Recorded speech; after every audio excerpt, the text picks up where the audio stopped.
ಸ್ನೇಹಿತರೆ ನಮಸ್ಕಾರ. ಗುರು ಪರಂಪರೆ ಚಾನಲ್ಗೆ ನಿಮಗೆಲ್ಲ ಸ್ವಾಗತ ಸುಸ್ವಾಗತ.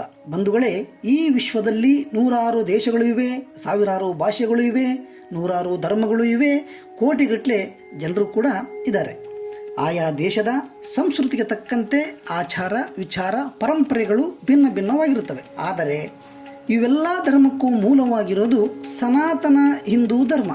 ಇತಿಹಾಸಕಾರರು ಹೇಳುವ ಪ್ರಕಾರ ಈ ಸನಾತನ ಹಿಂದೂ ಧರ್ಮದ ಸ್ಥಾಪನೆ ಹುಟ್ಟಿದ್ದನ್ನು ಹುಡುಕಲು ಹೊರಟರೆ ಈ ಆಯುಷ್ಯವೇ ಮುಗಿದು ಹೋಗ್ತದೆ ಹೊರತು ಸನಾತನ ಧರ್ಮದ ಮೂಲ ಮಾತ್ರ ಹುಡುಕಲು ಸಾಧ್ಯವೇ ಇಲ್ಲ ಎಂದು ಕೈಚೆಲ್ಲಿ ಕುಳಿತಿದ್ದಾರೆ.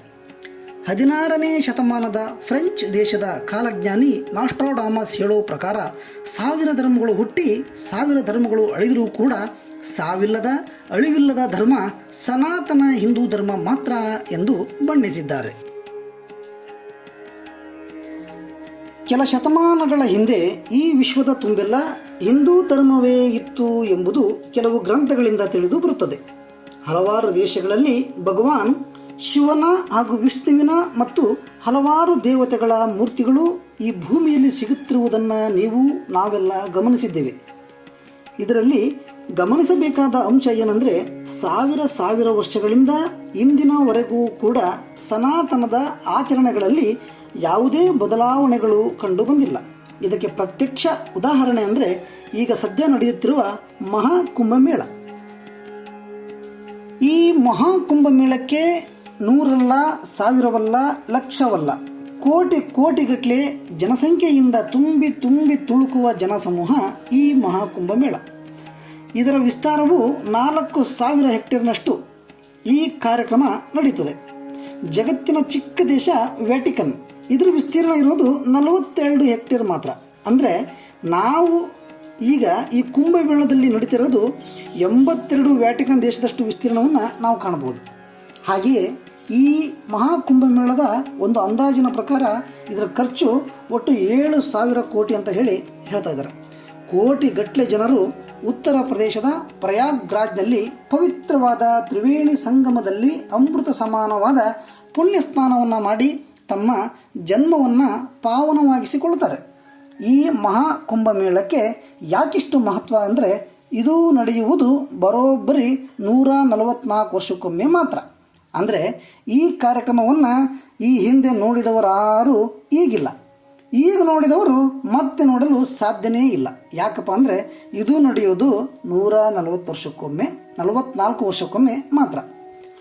ಈ ಮಹಾಕುಂಭಮೇಳದ ವಿಶೇಷವೇ ನಾಗಸಾಧುಗಳು, ಅವಧೂತರು, ನಾಥ ಪಂಥದವರು ಹಾಗೂ ಸನಾತನ ಧರ್ಮದ ಎಲ್ಲ ಮಹಾತ್ಮರು, ತಪಸ್ವಿಗಳು, ಮಠ ಮಾನ್ಯಗಳ ಸ್ವಾಮೀಜಿಗಳು ಹಾಗೂ ಅಧ್ಯಾತ್ಮದ ಅಭಿರುಚಿಯುಳ್ಳ ಅನೇಕ ಜನರು ಈ ಮೇಳಕ್ಕೆ ಆಗಮಿಸ್ತಾರೆ. ಹಾಗೂ ದೇಶ ವಿದೇಶದಿಂದ ಅನೇಕ ಜನ ಇಲ್ಲಿಗೆ ಬರ್ತಾರೆ.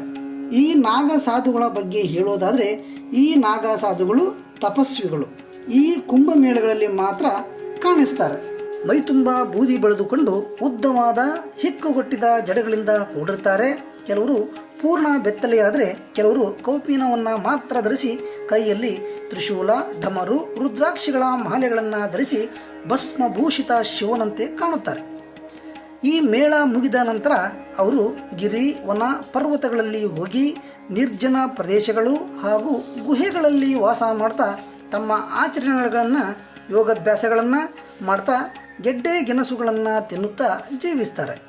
ಈ ನಾಗಸಾಧುಗಳು ತಮ್ಮ ತಪಸ್ಸಿನ ಶಕ್ತಿಯಿಂದ ತಮ್ಮ ಆಯುಸ್ಸಿನ ಮಿತಿಯನ್ನು ಮೀರಿ ಇಚ್ಛಾಮರಣದ ವರವನ್ನು ಕೂಡ ಕೆಲವು ನಾಗಸಾಧುಗಳು ಸಂಪಾದಿಸಿಕೊಳ್ತಾರೆ. ಈ ನಾಗಸಾಧುಗಳ ಜೀವನ ವ್ಯವಸ್ಥೆ ಕಠಿಣದಲ್ಲಿ ಕಠಿಣ. ಆದರೂ ಕೂಡ ಈ ಮಾರ್ಗಕ್ಕೆ ಇಂದಿನ ಎಷ್ಟೋ ಜನ ನಾಗಸಾಧುಗಳಾಗಿ ಶಿಷ್ಯರಾಗಲು ಪಾದ ಇಡ್ತಾ ಇದ್ದಾರೆ. ಇದರಲ್ಲಿ ದೊಡ್ಡ ಶ್ರೀಮಂತರ ಮಕ್ಕಳು, ಡಾಕ್ಟರ್ಗಳು, ಇಂಜಿನಿಯರ್ಗಳು ಹಾಗೂ ಎಷ್ಟೋ ಯುವತಿಯರು, ಬೇರೆ ಧರ್ಮದ ಬೇರೆ ದೇಶದ ಜನರು ಕೂಡ ಈ ನಾಗಸಾಧುಗಳಲ್ಲಿ ಸೇರಿ ತಾವು ನಾಗಸಾಧುಗಳಾಗಿ ಹೋಗ್ತಾ ಇದ್ದಾರೆ. ಅತಿ ಕಠೋರವಾದ ಬ್ರಹ್ಮಚರ್ಯ, ಹಠಯೋಗ ಸಾಧನೆ, ತಪಸ್ಸಿನಿಂದ ವಿಶಿಷ್ಟವಾದ ಹಲವಾರು ವಿದ್ಯೆಗಳನ್ನು ಇವರು ಸಂಪಾದಿಸಿಕೊಳ್ತಾರೆ. ಹಾಗೆಯೇ ಇವರಲ್ಲಿ ಕೆಲವೊಮ್ಮೆ ಸಂಚಾರಕ್ಕೂ ಕೂಡ ಬರ್ತಾರೆ. ಈ ನಾಗಸಾಧುಗಳು ಈ ದೇಶ, ಭೂಮಿ, ಜಲ ಎಂದರೆ ಇವರಿಗೆ ಪ್ರಾಣದಂತೆ. ಇವರು ಸಾವಿರಾರು ವರ್ಷದಿಂದ ಹಲವು ಆಕ್ರಮಣಕಾರರನ್ನು ಎದುರಿಸಿ ಈ ಭೂಮಿಗೆ ತಮ್ಮ ಪ್ರಾಣವನ್ನೇ ನೀಡಿದ್ದಾರೆ. 13ನೇ ಶತಮಾನದಲ್ಲಿ ಇದೇ ತರಹದ ಒಂದು ಮಹಾಕುಂಭ ಮೇಳದಲ್ಲಿ ರಾತ್ರಿ ಮಲಗಿದ ಸಾಧುಗಳನ್ನು ತ್ರೈಮೂರ್ ಎಂಬ ಮತಾಂಧ ಲಕ್ಷ ಲಕ್ಷ ಯೋಧರನ್ನು ಕಳಿಸಿ ಲಕ್ಷ ಲಕ್ಷ ಸಾಧುಗಳನ್ನು ಹತ್ಯೆ ಮಾಡಿಸಿದ. ಪರಿಣಾಮವಾಗಿ ಉಳಿದ ನಾಗ ಸಾಧುಗಳು ಆ ಮತಾಂಧರಿಗೆ ರಕ್ತದ ರುಚಿಯನ್ನು ತೋರಿಸಿದ್ದ ಇತಿಹಾಸವೂ ಕೂಡ ಇದೆ. ಹಾಗೆಯೇ ಬ್ರಿಟಿಷರ ಗುಂಡೇಟುಗಳನ್ನೂ ಕೂಡ ಈ ದೇಹಗಳು ಸ್ವೀಕರಿಸಿದ್ದು ಕೂಡ ದಾಖಲೆ. ಪುಣ್ಯಾತ್ಮರೇ, ಒಟ್ಟಾರೆ ಹೇಳೋದಾದರೆ ಇಂತಹ ಪರಂಪರೆ ಇರೋದ್ರಿಂದಲೇ ಭರತ ಭೂಮಿಯಲ್ಲಿ ಜನಿಸಿದ ನಾವು ಪುಣ್ಯವಂತರೇ ಸರಿ. ನಾವು ನೀವೆಲ್ಲ ಸಾಧ್ಯವಾದರೆ ಕುಂಭಮೇಳಕ್ಕೆ ಹೋಗಿ ದರ್ಶನವನ್ನು ಮಾಡಿ ಪುಣ್ಯವನ್ನು ಪಡೆದುಕೊಳ್ಳೋಣ. ಆಗಲಿಲ್ಲ ಅಂದರೆ ಮಾಧ್ಯಮಗಳಿಂದಲೇ ನೋಡಿ ತಿಳಿದುಕೊಂಡು ಧನ್ಯರಾಗೋಣ. ಸ್ನೇಹಿತರೆ, ನೀವಿನ್ನೂ ನಮ್ಮ ಗುರು ಪರಂಪರೆ ಚಾನಲನ್ನು ಸಬ್ಸ್ಕ್ರೈಬ್ ಮಾಡ್ಕೊಂಡಿಲ್ಲ ಅಂದರೆ ಈ ಕೂಡಲೇ ಸಬ್ಸ್ಕ್ರೈಬ್ ಮಾಡ್ಕೊಳ್ಳಿ. ಹೆಚ್ಚಿನ ನೋಟಿಫಿಕೇಷನ್ಗಾಗಿ ಬೆಲ್ ಬಟನನ್ನು ಒತ್ತಿ, ಶೇರ್ ಮಾಡಿ, ಲೈಕ್ ಮಾಡಿ.